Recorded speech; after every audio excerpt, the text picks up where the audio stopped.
Who or what imposes these moral duties upon us? Where did they come from? It's very hard to see why they would be anything more than a subjective impression ingrained into us by societal and parental conditioning.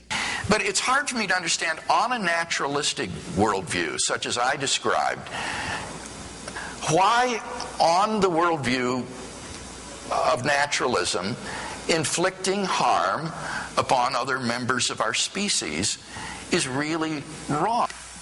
It's hard for me to understand how our moral choices have any sort of significance. There's no moral accountability. The universe is neither better nor worse for what we do. That ultimately there isn't, our moral lives become vacuous. Whereas I say making a moral decision is no different than a tree growing a branch. It's hard to see how a puppet and its movements can have moral significance.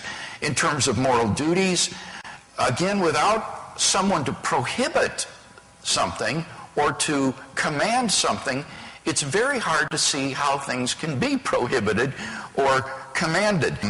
It's hard to see why we should always adopt the moral point of view rather than just act in our own self-interest on atheism, since it really doesn't make any difference in the long run. But it's hard for me to understand. It's hard for me to understand how. And it's hard to see. It's hard for me. And it's hard to see.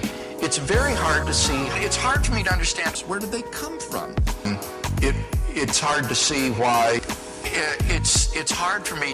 It's very hard to see. And without someone to prohibit or to command something, it's hard for me.